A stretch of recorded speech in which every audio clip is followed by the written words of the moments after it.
शुरू अल्लाह के नाम से जो बड़ा मेहरबान नहायत रहम वाला है। दोस्तों, नबी करीम सल्लल्लाहु अलैहि वसल्लम के बचपन का तज़किरा चल रहा है।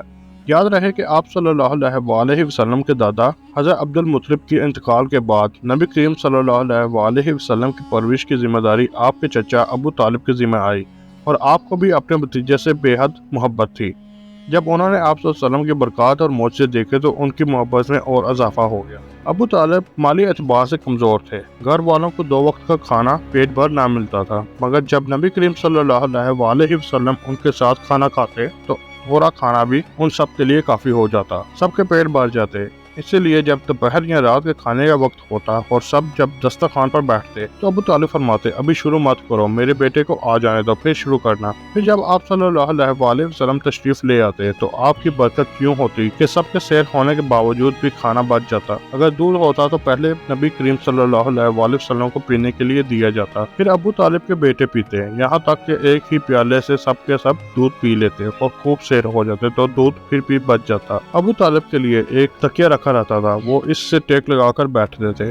रसूलुल्लाह सल्लल्लाहु अलैहि वसल्लम जब तशरीफ लाते तो इस तकिए के साथ टेक लगाकर बैठ जाते। अबू तालिब देखकर फरमाते, मेरे बेटे को अपने बुलंद मर्तबा का एहसास है। एक बार मक्का में कहर पड़ गया, बारिश बिल्कुल भी ना हुई और लोग एक दूसरे से कहते थे कि अज़ा से बारिश की दुआ करो, कुछ कहते थे नहीं तीसरे बड़े पुत मनात से बारिश की दुआ करो। इसी दौरान एक बूढ़े ने कहा, तुम हक और सच से भाग रहे हो, तुमने इब्राहिम और इस्माइल की निशानी मौजूद होने के बावजूद तुम इसे तोड़कर गलत रास्ते पर क्यों जा रहे हो। इस पर लोगों ने उससे कहा कि आपकी मुराद अबू तालिब से है। ऐसे जवाब में कहा, हाँ मैं यही कहना चाहता हूँ। अब सब लोग अबू तालिब के घर की तरफ चले। वहाँ पहुँचकर उन्होंने दरवाजे पर दस्तक की तो एक खूबसूरत आदमी बाहर आया। उसने तहबंद लपेट रखा था। सब लोग उसकी तरफ बढ़े और बोले, ऐ अबू तालिब, वादी में कहत पड़ा है, बच्चे भूखे मर रहे हैं, इसलिए आओ और हमारे लिए बारिश की दुआ करो। चनाचा अबू तालिब बाहर आए और उनके साथ रसूलुल्लाह सल्लल्लाहु अलैहि वसल्लम भी थे और आप ऐसे लग रहे थे जैसे अंधेरे में सूरज निकल आया हो। अबू तालिब के साथ और भी बच्चे थे, लेकिन उन्होंने आप ही का बाजू पकड़ रखा था। इसके बाद अबू तालिब ने आपकी उंगली पकड़कर काबा का तवाफ किया।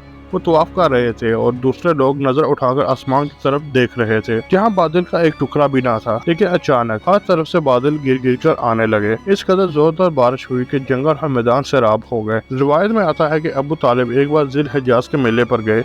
ये जगह अरफात से तकरीबन 8 किलोमीटर दूर है। इनके साथ रसूलुल्लाह भी थे। रास्ते में अबू तालिब को प्यास महसूस हुई। उन्होंने आप सल्लल्लाहु अलैहि वसल्लम से कहा, भतीजे मुझे प्यास लगी है। ये बात उन्होंने इसलिए नहीं कही थी कि आप सल्लल्लाहु अलैहि वसल्लम के पास पानी था, बल्कि अपनी बेचैनी जाहिर करने लगे। चचा की बात सुनकर आप फौरन सवारी से उतर आए और बोले, चचा जान आपको प्यास लगी है। उन्होंने कहा, हाँ। ये सुनते ही आप सल्लल्लाहु अलैहि वसल्लम ने पत्थर पर पाँव मारा। जो ही आपने पत्थर पर पाँव मारा, इसके नीचे से साफ और उम्दा पानी निकल आया। उन्होंने ऐसा पानी पहले कभी नहीं पिया था।